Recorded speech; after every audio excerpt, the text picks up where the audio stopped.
মৌসুমী বায়ুর প্রভাবে টানা ভারী বৃষ্টিতে দক্ষিণ চট্টগ্রামে বন্যা দেখা দিয়েছে। পানিবন্দী হয়ে পড়েছে সাতকানিয়ার 17 ইউনিয়নের হাজারো মানুষ। কেরানীহাট বান্দরবান সড়ক তলিয়ে যাওয়ায় বন্ধ হয়ে গেছে যানবাহন চলাচল। এছাড়া চট্টগ্রাম কক্সবাজার মহাসড়কের বিভিন্ন অংশে পানির কারণে দেখা দিয়েছে তীব্র যানজট। চট্টগ্রামের সাতকানিয়া থেকে মিজানুর রহমান রুবেলের তথ্যচিত্রে ডেস্ক রিপোর্ট।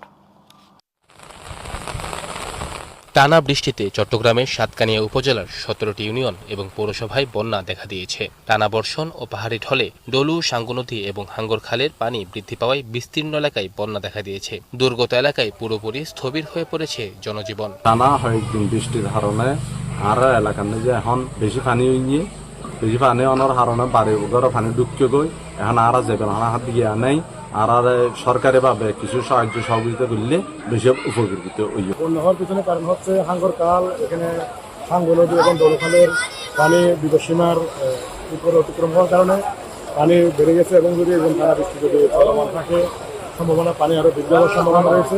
বন্যা দুর্গত মানুষের সহায়তায় উপজেলা প্রশাসনের পক্ষ থেকে সব ধরনের প্রস্তুতি নেওয়া হয়েছে। পানিবন্দীদের জন্য শুকনো খাবার বিতরণের ব্যবস্থা করা হয়েছে। এছাড়া আশ্রয় কেন্দ্র হিসেবে নির্ধারিত সাইক্লোন সেন্টার খুলে রাখা হয়েছে। প্রয়োজনে আরও সহায়তা দিতে প্রশাসন সার্বক্ষণিক প্রস্তুত রয়েছে বলে জানান উপজেলা নির্বাহী কর্মকর্তা। সাঙ্গু নদীর পানি এখন বিপদসীমার উপর দিয়ে প্রবাহিত হচ্ছে এবং একই সাথে আমাদের ডলু খাল এবং হাঙ্গরমুখ খাল এই দুটিতেও পানির ওভারফ্লো দেখা যাচ্ছে।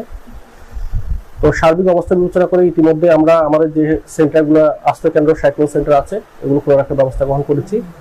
আমরা ইতিমধ্যে আমাদের কন্ট্রোল রুম স্থাপন করেছি যাতে 24 আওয়ার্স আমাদের জনগণ যে কোনো প্রয়োজনে আমাদের কাছে পায় এবং আমরা শুকনো খাবার বিতরণের ব্যবস্থা গ্রহণ করেছি। টানা বৃষ্টিতে ডলু ও সাঙ্গু নদীর পানি বিপদসীমার উপরে প্রবাহিত হওয়ায় বন্যা পরিস্থিতির আরও অবনতির শঙ্কায় রয়েছে স্থানীয়রা।